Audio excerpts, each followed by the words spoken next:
بسم الله الرحمن الرحيم. الحمد لله حمدا كثيرا طيبا مباركا فيه كما يحب ربنا ويرضى، وأشهد أن لا إله إلا الله وحده لا شريك له شعار ودثار ولواء أهل التقوى، وأشهد أن سيدنا ونبينا محمدا عبده ورسوله صلى الله عليه وعلى آله وأصحابه وعلى سائر من اقتفى أثره واتبع منهجه بإحسان إلى يوم الدين. أما بعد، أيها المباركون، هذا لقاء متجدد من برنامجكم نور على نور. في هذا اللقاء سنعرض لقول الله جل وعلا: ألم تر إلى الملأ من بني إسرائيل إذ قالوا لنبي لهم ابعث لنا ملكا نقاتل في سبيل الله، من بعد موسى إذ قالوا لنبي لهم ابعث لنا ملكا نقاتل في سبيل الله، إلى قوله تبارك وتعالى: وقتل داود جالوت. هذا الآيات القرآنية تحدثت عن شخصيات ثلاث: عن داود وعن طالوت وعن جالوت، وسنقصر الحديث في لقائنا عن طالوت وجالوت، فنقول والله الموفق لكل خير. إن بني إسرائيل بعد أن مات موسى بعد أخيه هارون آل الأمر إلى أنبيائهم يسوسونهم، وكانوا مطالبين بأن يدخلوا الأرض المقدسة، وكانت لهم حروب كذلك مع العماليق وشتى الصراعات الحربية الموجودة في آنذاك في زمانهم، وهم مطالبون بالجهاد. فلما أرادوا أن يجمعوا كلمتهم قالوا لذلكم النبي ابعث لنا ملكا نقاتل في سبيل الله، أي أرادوا أحدا ملكا يسوس أمورهم. وكانت أسباط بني إسرائيل بعضها فيها الملك وبعضها فيها النبوة، ولم يجمع الله لسبط ما بين النبوة والملك إلا كما سيأتي لاحقا بإذن الله بيانه. فلما قالوا لنبيهم ذلك لم يرد في القرآن اسم ذلك النبي، والقرآن له طرائق في ذكر الأحداث والأشخاص، فتارة يكون التركيز والحديث والذكر للحدث وإغفال أسماء الأشخاص، كما تراه بينا في سورة الكهف، فمع عظيم خبرهم وجليل حدثهم إلا أن الله لم يذكر لنا اسم أحد منهم. وأحيانا يكون الذكر لاسم ذلكم الشخص سواء كان من بني آدم أو من غيرهم، وقد لا يكون محمودا، لكنه يذكر في القرآن وينص على اسمه، وهذا ظاهر جليل لا يحتاج إلى بيان. وأحيانا يجمع ما بين ذكر الشخص وذكر الحدث. وهنا الملأ من بني إسرائيل فزعوا إلى أحد أنبيائهم يطالبونه بأن يسأل الله لهم أن يبعث فيهم ملكا يسوسهم ويقودهم ضد حروبهم، في حروبهم مع ضد عدوهم. فأخبرهم النبي أن الله بعث لهم طالوت ملكا، ولم يكن طالوت من السبط الذي فيه الملك، فتعجبوا قائلين معترضين: أن يكون له الملك علينا ولم يؤت سعة من المال. واعتراضهم هذا بناء على أن هناك نواميس تحكم اختيار الملوك، ولا ريب أن المال من أعظم ما يقوم به الملك. قالت العرب: بالعلم والمال يبني الناس ملكهم، لم يبن ملك على جهل وإقلال. فقالوا: أن يكون له الملك علينا ولم يؤت سعة من المال، ونحن أحق بالملك منه، أي القائلون بهذا من السبط الذين الملك فيهم. فأخبرهم نبيهم أن هذا الصفاء من الله واشتباع. قال: إن الله اصطفاه عليكم وزاده، أي زاد طالوت بسطة في العلم والجسم، أي علم بطرائق الحرب مع علم شرعي، وبسطة في الجسم تعين على ممارسة الفروسية، لأن الحرب في ذلكم الزمان تعتمد اعتمادا كليا أو شبه كليا على القوة البدنية مع القوة القلبية في المقام الأول. لكن تعلم أن هناك رماح وتروس وسيوف ونبل وأقواس، وهذا كله يحتاج إلى بسطة في الجسم. ولهذا قال الله: وآتاه بسطة في العلم والجسم. ثم ذكر الله جل وعلا مسألة عقدية جليلة، ألا وهي أن الفضل فضل الله يؤتيه من يشاء. قال الله تبارك وتعالى: وآتاه بسطة في العلم والجسم والله يؤتي ملكه من يشاء. فهذه هبات يأتيها الله تبارك وتعالى لمن يريد، ويأتيها الله جل وعلا لمن يريد تبارك وتعالى أن يخصه ببعض فضله. والله يؤتي ملكه من يشاء ولا معقب لحكمه كما تعلم، والله يؤتي ملكه من يشاء والله واسع عليم. وقال لهم نبيهم حتى تطمئن قلوبهم، ويكون مع ذلك الملك سلطانا من الله ظاهر، لا يستطيع الملأ من بني إسرائيل أن يردوه أو يعترضوا عليه. وقال لهم نبيهم: إن آية ملكه أن يأتيكم التابوت فيه سكينة من ربكم. التابوت في الأصل هو الصندوق، لكن العلماء رحمهم الله ذهبوا في أودية شتى لتحرير معنى هذه الآية، ولا أجد شيئا يروي الظمأ أنقله إليك، لكن فيما يغلب على الظن أنها قرينة ظاهرة وسلطان ظاهر وبرهان أكيد آتاه الله جل وعلا لطالوت حتى يستقر إجماع كلمة بني إسرائيل عليه. وقال لهم نبيهم إن آية ملكه أن يأتيكم التابوت فيه سكينة من ربكم تحمله الملائكة، وهذا ظاهر المعنى، تحمله الملائكة، فيه بقية مما ترك آل موسى وآل هارون، قيل إن فيه عصا موسى وبعض آثار هارون، وقيل غير ذلك. والذي يعنينا من الخطاب القرآني كله أن تعلم هنا أن هذا برهان من الله وقرينة أشبه بالمعجزة للأنبياء آتاها الله جل وعلا لطالوت حتى تستقر الأنفس، تطمئن القلوب، وتنزل السكينة على بني إسرائيل، وتجتمع الكلمة خلف ذلك القائد الذي اختاره الله واجتباه لهم في ذلكم الزمان. وقال لهم نبيهم إن آية ملكه أن يأتيكم التابوت فيه سكينة من ربكم وبقية مما ترك آل موسى وآل هارون تحمله الملائكة. أراد طالوت أن يبين لجيشه أنهم مقبلون على حرب عظيمة جليلة، وأنه لا بد من الامتحان قبلها. قال تبارك وتعالى فلما فصل طالوت بالجنود، أي فصل بهم نهر الأردن، قال إن الله مبتليكم بنهر، أي هذا نهر الأردن سيتقبلون عليه، فمن شرب منه فليس مني ومن لم يطعمه فإنه مني إلا من اغترف غرفة بيده. فتلحظ أنه قسم الأمر إلى 3 أقسام، فريق سيشربون شربا مبالغا فيه، وهؤلاء لا حظ لهم في جيش طالوت، ولهذا عبر فليس مني. وآخرون وهم قلة لن يطعموه أبدا، وهؤلاء أصل الجيش الذين سيعتمد عليهم طالوت بعد الله.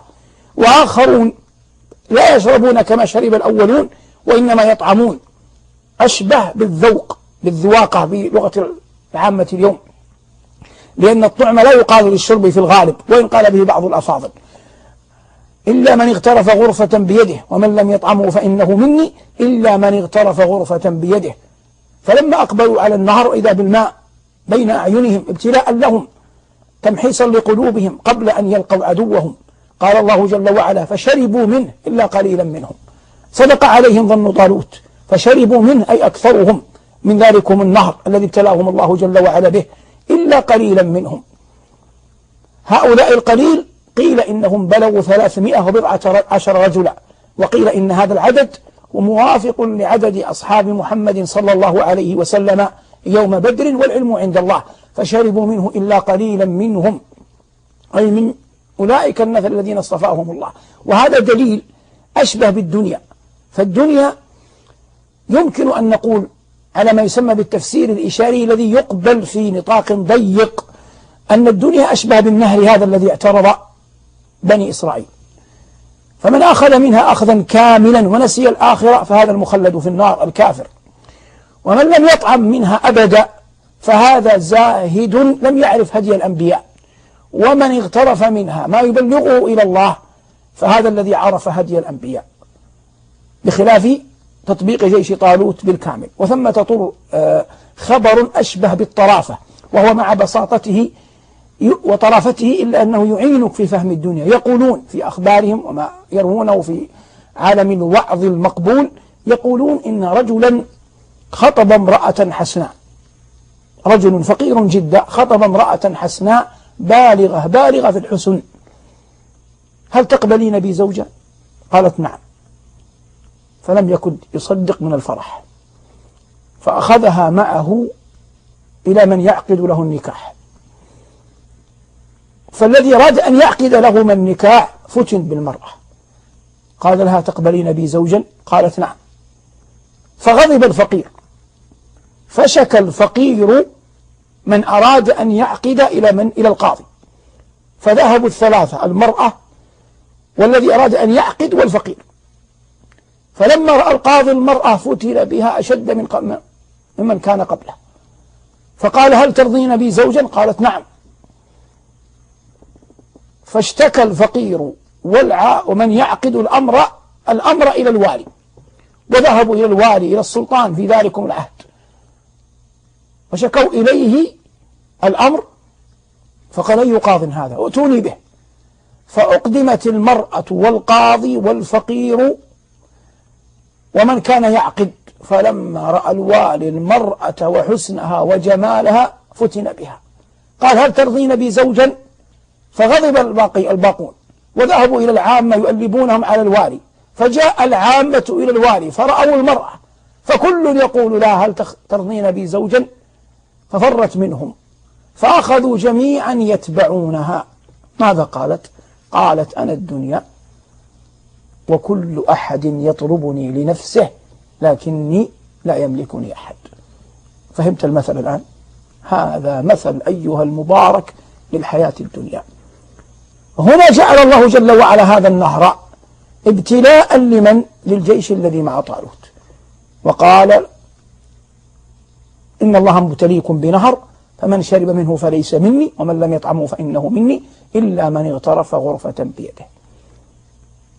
لما عبر طالوت ووصل إلى مقابلة جالوت بتلك الفئة التي استطاعت أن تنتصر على أهوائها ورغباتها وأن تنجو من فتنة النهر والشرب من الماء، وأقبلت على جالوت، كان بديهيا أن تنتصر، لأنهم انتصروا على أهوائهم من قبل، والنصر مبعثه من نصرك على نفسك.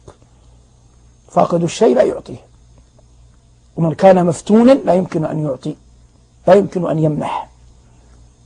فلما التقى الفريقان كما قال الله جل وعلا: وقتل داود جالوت، أولا ذكر الله دعاءهم وتوسلهم إلى الله: ربنا لا وافرغ علينا صبرا وثبت أقدامنا وانصرنا على القوم الكافرين. وقال قبلها: كم من فئة قليلة غلبت فئة كثيرة بإذن الله. قال الله جل وعلا: فهزموهم بإذن الله وقتل داود جالوت. جالوت هو العلم الآخر في لقاء اليوم عندما قلنا طالوت وجالوت، وكان هو المقدم والقائد لجيش العدو. قتله داود، ولم يكن يومئذ لداود شأن، إنما كان من جملة جيش طالوت. فمن الله جل وعلا على داود، والله يؤتي فضله من يشاء، من الله عليه بأن جمع له الملك والنبوة. وقد بينا أن النبوة كانت في سبط والملك كان في سبط آخر، لكن الله جل وعلا إكراما لعبده ونبيه داود جمع الله له الملك والنبوة. قال الله تبارك وتعالى: فهزموهم بإذن الله وقتل داود جالوت وآتاه الله الملك والحكم والنبوة. فأتاه الله جل وعلا ما أتاه من فضله تمليكا له على بني إسرائيل، ثم على شأنه وساد أمره وتمت نبوته كما في الأخبار الصحيحة والآثار الصريحة، وقبل ذلك في خبر القرآن في أكثر من آية عن نبأ داود. الذي يعنينا هنا ذكر طالوت وذكر جالوت. طالوت دل القرآن على أنه ملك صالح، والخلفاء الراشدون 4: أبو بكر وعمر وعثمان وعلي رضوان الله تعالى عليهم، 10 المبشرون. ما بعدهم من معاوية رضي الله عنه ومن جاء بعدهم يسمون ملوكا. فمعاوية رضي الله عنه أول ملوك المسلمين الذين اجتمعت عليهم الكلمة في عام الجماعة في عام 40، وكان حليما داهية رضوان الله تعالى عليه، وقبل ذلك كان كاتبا للوحي، وهو المؤسس لدولة بني أمية التي انتهت بمقتل مروان بن محمد آخر خلفاء بني أمية. ومروان هذا يرمز له على أنه آخر خلفاء بني أمية. قال شوقي: هل في المصلى أو المحراب مروان. ضمت هذه الدولة ملوكا، منهم من كان على خير ومنهم من كان دون ذلك، دولة بني أمية. فمنهم عبد الملك بن مروان، وكان شجاعا مهيبا عارفا بسياسة الملك داهية. ثم جاء بعده ابنه الوليد، وحبب إليه العمران وبناء المساكن. ثم جاء بعده سليمان ابن عبد الملك. ثم جاء الشامة في جبين ملوك بني أمية، عمر بن عبد العزيز رحمه الله.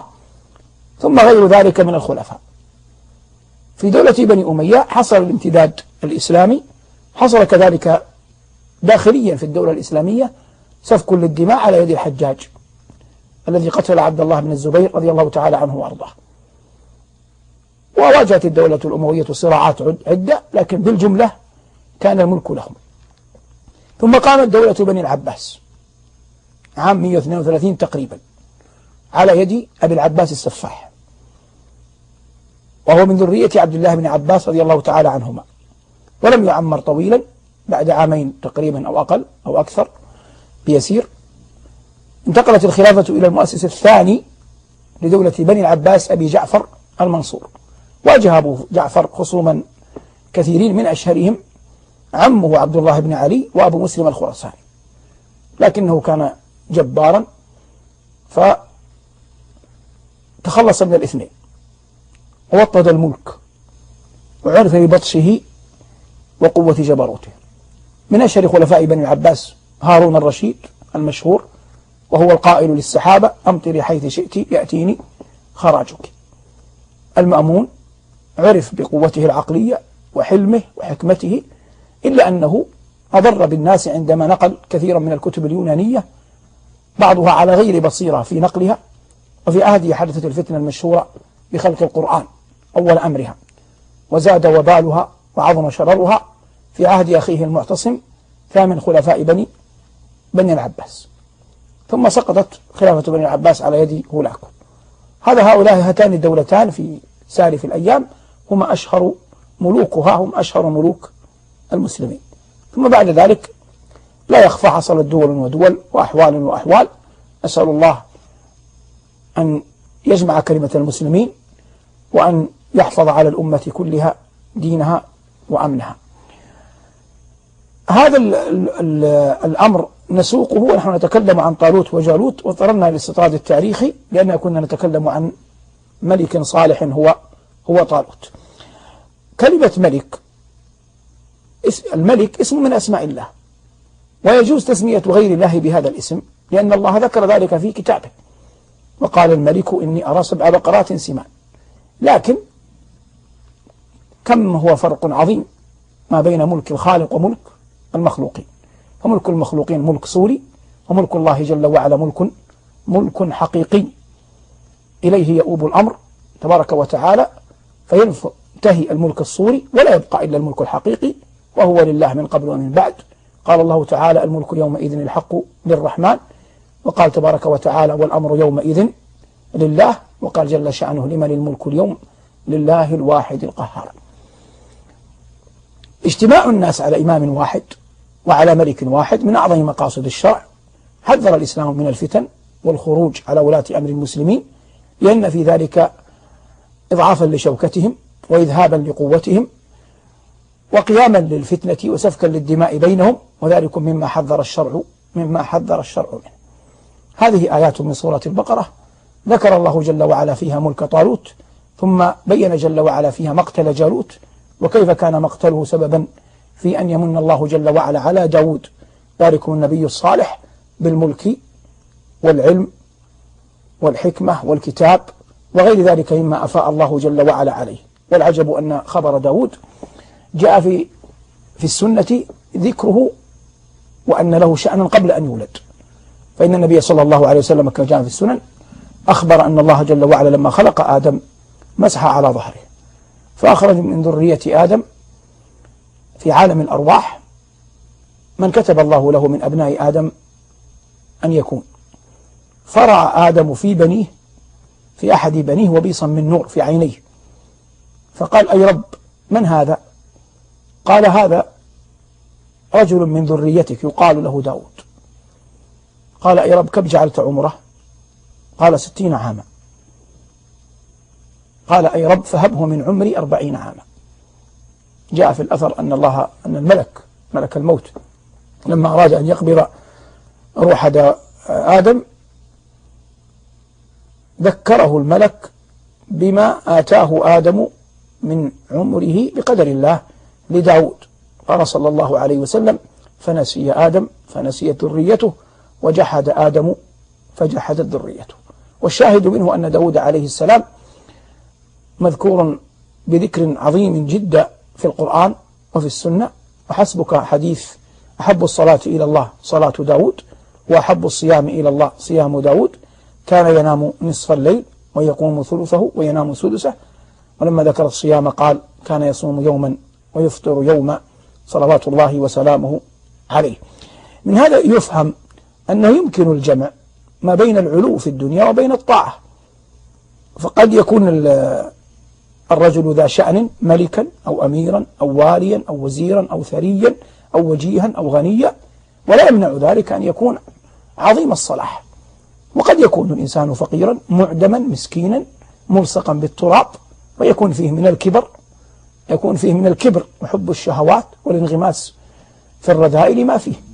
فلا يفهم أن كل فقير من أهل الجنة ولا كل غني من أهل النار، لكن العبرة بالعمل والإيمان، الإيمان والعمل الصالح. ولهذا ضرب الله جل وعلا أمثلة لكل طائفة. فأيوب حجة على المبتلين بالأمراض، وسليمان عليه السلام حجة على الملوك أنهم يستطيعون أن يعبدوا الله، وكذلك داود وغيرهما كثير. والمقصود أن الإنسان يعلم أن السبيل الموصل إلى رضوان الله هو إيمانه وعمله الصالح. أما ما أفاءه الله عليه من الدنيا فينبغي في المقام الأول أن لا يحرص الإنسان عليها أن يجمعها بغير حلها. أما ما أفاءه الله عليه وآتاه الله إياه فلا يوجد عاقل يرد فضل الله عليه. فإذا كان هناك فضل عظيم من الله عليك فاستعمله في طاعة ربك وخشية مولاك. وفقنا الله وإياكم لما يحب ويرضى، وألبسنا الله وإياكم لباسي العافية والتقوى. هذا ما تيسر إراده وتهيأ إعداده، والله المستعان وعليه البلاغ، والحمد